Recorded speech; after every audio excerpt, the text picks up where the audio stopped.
Hey folks, Eric to the Whatever Guy, because it really is whatever with me. Do you folks want to know about this mother suing Tennessee cops and social workers for taking her kids away during a misdemeanor traffic stop? You guys stick around, man, and we'll talk about that. As you guys know, man, my name's Eric. I am the Whatever Guy, and I usually shoot videos a couple days a week, basically keeping you guys updated in the world Delta 8, Delta 9, Delta 10, hemp cannabis, just what's going on around. And this is a crazy situation up in Tennessee. Like this lady and her boyfriend were driving from Atlanta, I guess, over to Chicago for a funeral, and they get pulled over, and apparently they find like 5 grams of marijuana in the car. They end up arresting the boyfriend. The boyfriend says, it's mine. I'm taking the blame for it, or whatever the case is. He's really the only one that has been smoking the pot, which you'll find out later in the article. They take him back down. They arrest him. It's usually just a citation, but they end up arresting the guy and taking him down to jail. And so they take him down to jail. And if the mom and the 5 kids or the 4 kids had just taken off and left, I don't think any of this would have happened. But apparently, she goes down to bail her boyfriend out of jail. And what ensues is a crazy situation. Like they end up taking her kids away from her, putting them in a foster care for like 55 days. They end up splitting the kids up before they finally get into some kind of family home. But that's a crazy situation, man. Like there was supposed to be a citation issued in that situation. And what they did was, is they ended up drug testing them and all this other crap, which they had no legal right to do. Like they had no legal right to do any of that. And here we go with this article. So we're gonna switch over here to I believe this is over here at Marijuana Moment, and I forget who let's see, it's by a Marijuana Moment. It doesn't say who the author is, but it says here, mother sues Tennessee cops and social workers for taking her 5 children away during a marijuana arrest. Let's float on down here and see what we got going on here. Apologize for that. It says, a Georgia mom whose 5 small kids were taken into custody after a misdemeanor traffic stop in Coffee County last year, has filed a lawsuit alleging her constitutional rights and those of her children were violated by Tennessee law enforcement officers and state social workers. The lawsuit names 4 Tennessee Highway Patrol officers involved in the February 17 traffic stop, 3 Department of Children's Services caseworkers who obtained a court order to take the kids, 10 Coffee County Sheriff Department officers who detained the family at the county's jail and Coffee County, responsible for its officer supervision and training. These public officials illegally tore apart and terrorized Claiborne's family. They acted outrageously and unlawfully. Their actions caused severe emotional trauma to Claiborne and each of her 5 children. Claiborne and the 5 children bring this lawsuit to vindicate their rights against people that harm them, though the full extent of the harm to their family may never be undone. The suit is seeking unspecified damages and a ruling declaring the actions of the officers and caseworkers a violation of the family's constitutional rights. Bianca Claiborne, her partner Deontay Williams, and their 5 kids were driving from their Atlanta area home to a funeral in Chicago last February when highway patrol officers pulled the family over for dark tint and not actively passing on Interstate 24. A trooper searched their car, finding fewer than 5 grams of marijuana. A misdemeanor offense typically issued a citation.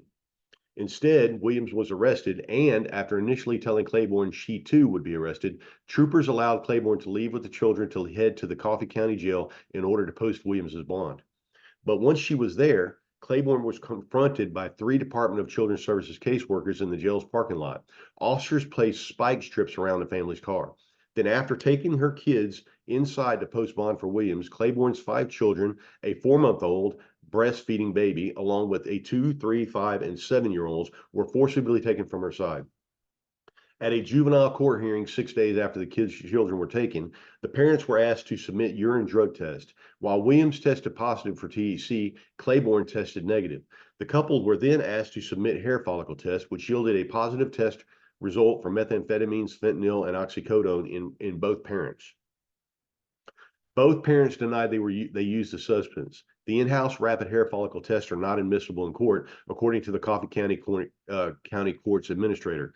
One testing expert said they are not known for generating too many false positives. Positive results on the raw rudimentary courthouse follicle test machines typically require confirmation in accredited labs. So, which means if they were to get this hair follicle test, it's not submissible in court. But what they would have to do after that is take that hair follicle, send it off to a lab, and get that an accredited lab to confirm that that was a positive test. But they didn't do that. When the family's attorney sought to challenge the test, an attorney for the Department of Children's Services said they had been discarded. DCS used the test results as a basis for a court petition accusing the couple of severe abuse.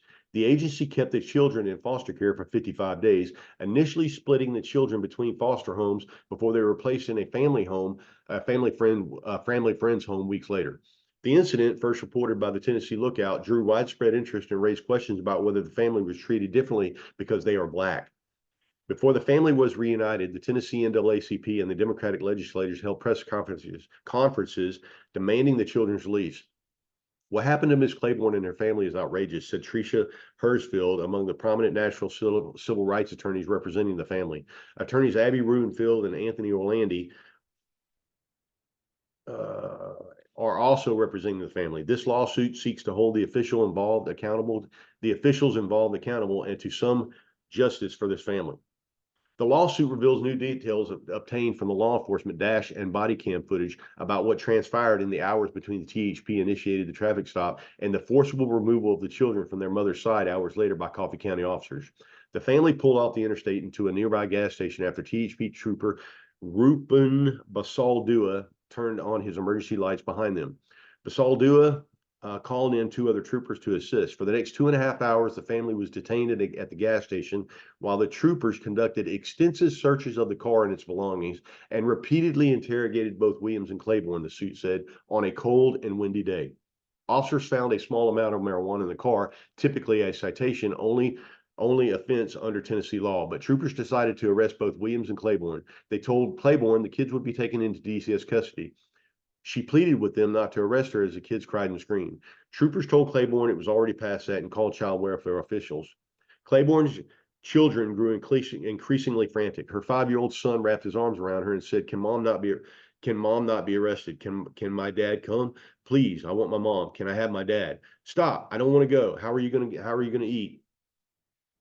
Meanwhile, Williams has been placed uncuffed in the back of a patrol car. Williams first asked to speak to his mother and then a supervisor. Instead, responding, Basolda placed him in cuffs. As Williams protested, Basolda responded, Man, you want to be quiet because I can take her and the kids in DCS, so you need to be quiet. So they're threatening the whole time to take these kids away to get this dude to comply. Like what the fuck, dude? You're basically got this whole chaotic scene going at a gas station on the side of the interstate with 5 young kids. This guy's already said that the marijuana is mine. You have decided that you're going to arrest both of them, and then you're going to allow her to drive back to the gas station, back to the station. If I'd have been her, man, I'd have been just booking it right on out of town. But that's just me, But I could see where she probably held some sort of love for her boyfriend or whatever, and had to go down there and obviously wanted to bail him out and take him to this funeral that they were going to in Chicago. Ultimately, the troopers told Claiborne she would not be arrested. They directed her to load her children back into the car and follow the officers to the jail, escorted by 4 THP patrol cars. They told her to park and remain in her car with her car running. In the parking lot of the trail, another trooper, Donnie Clark, approached Claiborne and told her she would be given a ticket, but that was then free to leave. He then spoke to 2 DCS caseworkers who had arrived at the jail's parking lot. Trooper Clark told DCS caseworkers Pelham and Medina that Claiborne was a good mother and that she should be released so that she should not be separated from her children, and that the kids were not being neglected or abused, and that it would be best for everyone for Claiborne to stay with the children, the lawsuit said. Clark also asked the caseworkers to talk to Claiborne while she was in her car so the kids wouldn't experience any more disruption. The troopers then headed to a nearby Zaxby's for lunch. By that point, it had been 4 hours since the initial traffic stop, and the children were scared, crying, hungry, and increasingly agitated. DCS caseworkers asked Claiborne to go inside the Justice Center to give a urine sample, but Claiborne refused, concerned about leaving her children alone. The caseworkers then demanded Claiborne provide a urine sample from inside the car, with other officers surrounding her car. Claiborne removed her pants and underwear and attempted to pee in a cup. She wasn't able to. DCS caseworkers told her that had made matters worse for her. Claiborne asked DCS to leave her car and locked her door. The lawsuit alleges it was then that the DCS social workers contacted Coffee County Sheriff deputies to illegally detain the family.